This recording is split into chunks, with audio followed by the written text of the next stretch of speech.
اعوذ باللہ من الشیطان الرجیم بسم اللہ الرحمن الرحیم السلام علیکم ورحمۃ اللہ وبرکاتہ۔ ناظرین ذی وقار، فلسطین، بیت المقدس، مسجد اقصی، یہ وہ مبارک سرزمین اور مقام ہے کہ جہاں پر بے شمار انبیاء علیہ السلام نے اپنے قدموں سے اس کو عزت عطا فرمائی، اور خود نبی آخر الزماں حضور سرور کائنات مفخر موجودات زینت بزم کائنات صلی اللہ تعالی علیہ وآلہ وسلم نے بھی اپنے مبارک قدموں سے اس کو منور فرمایا۔ نہ صرف آپ یہاں تشریف لائے بلکہ آپ نے تمام انبیاء علیہ السلام کی امامت اسی مسجد اقصی میں ادا فرمائی، اور آپ امام الانبیاء قرار پائے۔ تمام انبیاء علیہ السلام آپ کے پیچھے صف بصف کھڑے تھے اور آپ امام ہونے کی حیثیت سے آگے تھے۔ یہ واقعہ، یہ عظیم واقعہ اسی مسجد اقصی میں رونما ہوا، اور ایک طویل عرصے تک حضور جان کائنات صلی اللہ علیہ وآلہ وسلم نے اس جانب اور تمام مسلمانوں نے اس جانب نماز ادا فرمائی۔ اسی وجہ سے یہ ہمارا قبلہ اول ہے۔ تو یہ اسلام کے لیے، مسلمانوں کے لیے بڑی اہمیت کا حامل ہے۔ جب حضرت عمر فاروق اعظم رضی اللہ تعالیٰ عنہ کا دور آیا تو آپ کی شخصیت وہ عظیم شخصیت ہے کہ آپ کا ذکر سابقہ کتابوں میں بھی ملتا ہے۔ جب بیت المقدس کی فتح اور نصرت کا موقع آیا، اسلامی لشکر بیت المقدس میں موجود تھا اور ایک طویل عرصے تک جنگ ہوئی، لیکن جنگ کا کوئی مثبت نتیجہ نہیں آیا، تو وہاں کے پادریوں نے کھڑے ہو کر اسلامی لشکر سے خطاب کیا کہ یہ کوئی بھی فتح نہیں کر سکتا، یہ وہی فتح کر سکتا ہے جس کے اوصاف، جس کا نام ہم جانتے ہیں۔ تو انہوں نے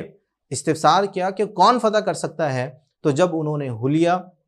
انہوں نے اوصاف بتائے، تو وہ اوصاف امیر المؤمنین حضرت عمر فاروق اعظم رضی اللہ تعالیٰ عنہ کے تھے۔ آپ خلیفہ وقت تھے، آپ کا دور خلافت چل رہا تھا، تو مسلمانوں نے فوری طور پر مدینہ منورہ میں حضرت عمر فاروق اعظم رضی اللہ تعالیٰ عنہ کو اس کی اطلاع کی۔ تو حضرت عمر فاروق اعظم رضی اللہ تعالیٰ عنہ نے حضرت مولا المسلمین حضرت علی شیر خدا رضی اللہ تعالیٰ عنہ سے مشاورت کی، بقیہ اور اصحاب سے مشاورت ہوئی، نتیجہ یہ نکلا، سب نے یہ کہا کہ آپ بیت المقدس چلے جائیں۔ جب بغیر لڑے وہ اپنی زمین آپ کو دے رہے ہیں تو پھر یہ تو بہت ہی اچھی بات ہو گئی۔ تو حضرت عمر فاروق اعظم رضی اللہ تعالیٰ عنہ بیت المقدس گئے، انہوں نے آپ کے حلیے کو دیکھا، آپ کے اندر وہی اوصاف اور وہی خصلتیں پائیں، تو وہ خود آ کر اپنے ہاتھوں سے آپ کے ہاتھوں میں چابیاں دے گئے، اور اس وقت سے بیت المقدس، مسجد اقصی، فلسطین اسلامی سرزمین بن گیا، اور آہستہ آہستہ دیکھتے ہی دیکھتے وہاں لوگ اسلام کی مقدس تعلیمات اور خوبصورت تعلیمات اور بہترین اخلاق قرآن و حدیث پڑھ کر وہ مسلمان ہوتے رہے، اور پھر تمام لوگ وہاں کے اسلام قبول کر چکے تھے، اور آج تک وہ اسلام پر قائم ہیں، اور بڑی سنجیدگی کے ساتھ قائم ہیں، اور بڑی پختگی کے ساتھ قائم ہیں۔ وہ اسی وجہ سے مسجد اقصی کی حفاظت بھی کر رہے ہیں۔ مسجد اقصی یہ وہ عظیم مسجد ہے کہ جس کی جانب اگر ہم سفر اختیار کرتے ہیں، جس کی جانب نماز پڑھنے کے لیے اگر ہم قدم بڑھاتے ہیں، تو یہ وہ عظیم مسجد ہے کہ ہمارے قدم بڑھانے کے صدقے اللہ تعالی ہمیں گناہوں سے ایسے نکال دیتا ہے جیسے اس دن تھے کہ جس دن پیدا ہوئے، یعنی گناہوں سے بالکل پاک اور صاف کر دیا جاتا ہے۔ اور نبی پاک علیہ الصلوۃ والسلام نے جن مقامات، جن مساجد کی طرف سفر کرنے کی اجازت عطا فرمائی، ان میں سے ایک مسجد اقصی بھی ہے۔ ناظرین، 3 مقامات، 3 مساجد کی طرف سفر کرنے کی اجازت عطا فرمائی: مسجد حرام، مسجد نبوی، اور تیسری حضور کی زبان مبارک سے جس مسجد کی طرف جانے کی اجازت، سفر اختیار کرنے کی اجازت عطا ہوئی، وہ مسجد اقصی ہے۔ یہ بہت ہی عظیم مسجد ہے کہ اس کے اندر اگر ہم نماز کے قصد و ارادے سے جاتے ہیں، گناہوں سے پاک اور صاف ہو جاتے ہیں۔ ناظرین، اگر ہم یہاں سے بیت اللہ شریف کا سفر اختیار کرتے ہیں، عمرہ ادا کرنے کے لیے جاتے ہیں، حج ادا کرنے کے لیے جاتے ہیں، تو حضور نبی پاک علیہ الصلوۃ والسلام کی حدیث ہے کہ اگر ہم حج یا عمرے کا احرام بیت المقدس سے باندھتے ہیں، مسجد اقصی سے حج یا عمرہ کرنے کی نیت سے جب تلبیہ ہم پڑھتے ہیں، تو ایک نبی پاک علیہ الصلوۃ والسلام کی حدیث ہے کہ ہم گناہوں سے بالکل پاک اور صاف ہو جاتے ہیں، اور ایک حدیث میں فرمایا کہ جنت واجب ہو جاتی ہے۔